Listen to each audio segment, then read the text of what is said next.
การกลับมาของอดีตเจ้าชายในสภาพนักบวชเดินขอทานกลางเมืองของตนเองสร้างความสะเทือนใจจนกษัตริย์ผู้พ่อต้องหลั่งน้ำตา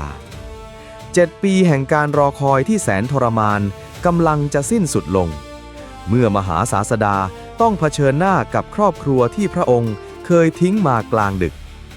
ความหยิ่งยโสของเหล่าเครือญาติสากยวงศ์ที่ปฏิเสธการก้มกราบจะถูกทำลายลงด้วยปาฏิหาริย์ที่สั่นสะเทือนปัตตภีได้อย่างไรและหยาดน้ำตาของอดีตภรรยาผู้แตกร้าวจะถูกเยียวยาด้วยสัจธรรมอันลึกซึ้ง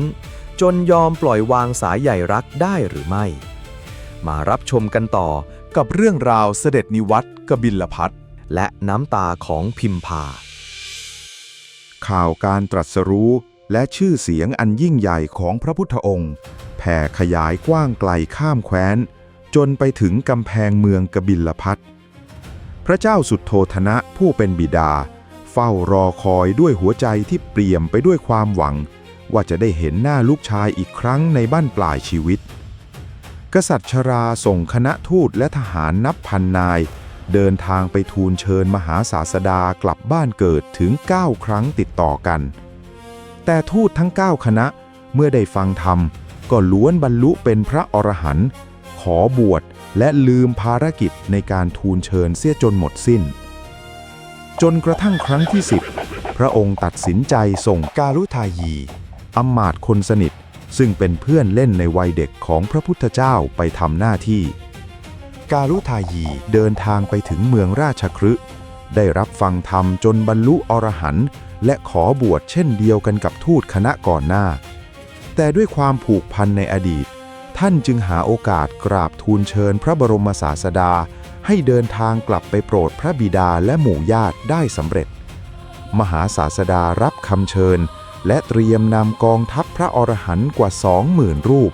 เดินทางไกลกลับสู่แผ่นดินเกิดที่จากมานานถึง7 ปี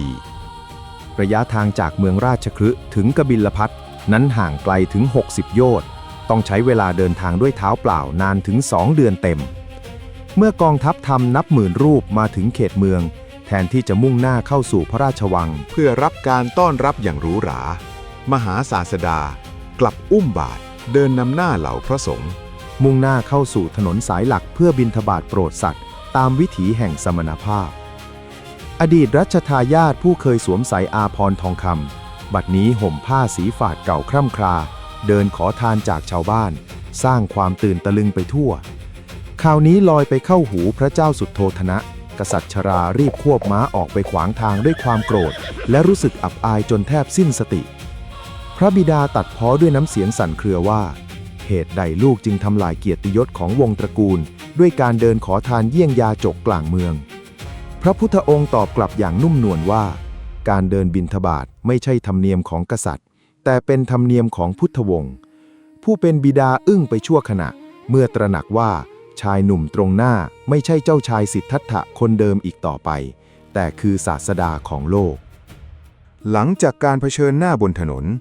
กษัตริย์จึงนิมนต์พระพุทธองค์และหมู่สงฆ์เข้าไปรับอาหารในพระราชวังณที่แห่งนั้น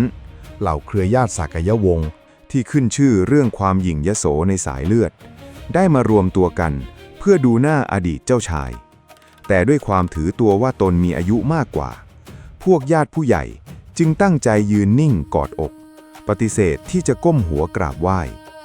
พวกเขามองว่ามหาศาสดาเป็นเพียงลูกหลานรุ่นหลังที่หนีออกจากบ้านจึงแกล้งดันให้ญาติผู้น้อยออกไปกราบแทนมหาศาสดามองเห็นกำแพงทิฐิที่หนาเตอะนี้จึงตัดสินใจใช้ปาฏิหาริย์เพื่อสลายความหยิ่งพยองให้พังทลายลงพระองค์เหาะลอยขึ้นสู่อากาศธาตุประทับยืนอยู่เหนือศีรษะของเหล่าพระญาติสร้างความตกตะลึงจนทุกคนเบิกตากว้าง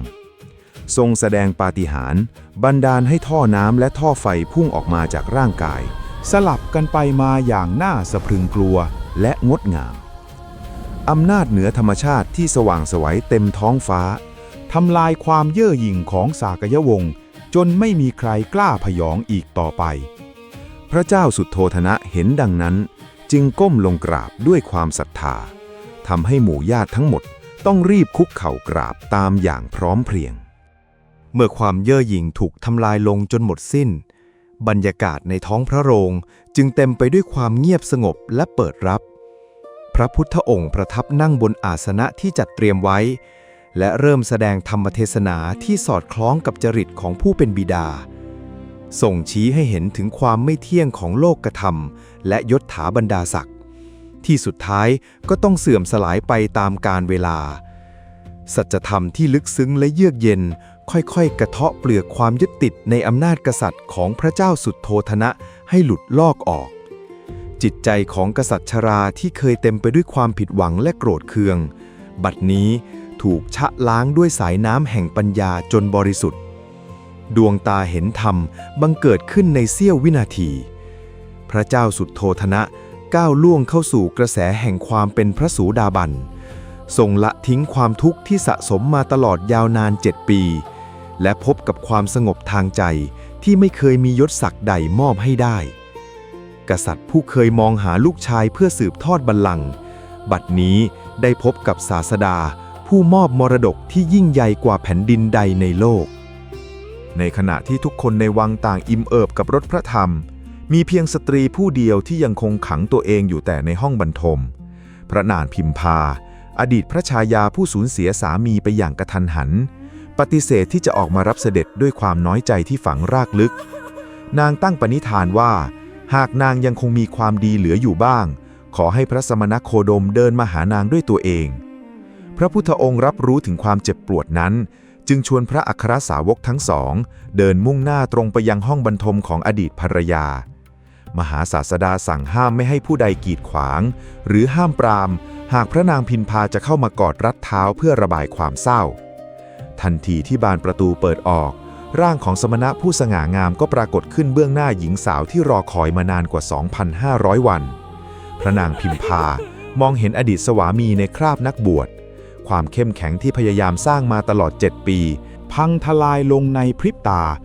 นางวิ่งทลาเข้าไปล้มตัวลงนอนกลิ้งบนพื้นเอื้อมมือสวมกอดเท้าของพระพุทธองค์แน่นและปล่อยโฮออกมาอย่างไม่อายใครเสียงร้องไห้คร่ำครวญของพระนางพิมพาดังก้องไปทั่วห้องบรรทมเป็นเสียงแห่งความรักความคิดถึงและความร้าวรานหยาดน้ำตาของนางไหลรินรดเท้าของมหาศาสดาเพื่อระบายความอัดอั้นที่ถูกทิ้งให้เผชิญชะตากรรมเพียงลำพังพระพุทธองค์ยืนนิ่งปล่อยให้อดีตภรรยาระบายความโศกเศร้าออกมาจนหมดสิ้นด้วยความเมตตาอันล้นพ้นเมื่อเสียงสะอื้นเริ่มบรรเทาลงพระองค์จึงค่อยๆเอ่ยเล่าถึงเรื่องราวในอดีตชาติที่ทั้งสองเคยร่วมสร้างบารมีมาด้วยกัน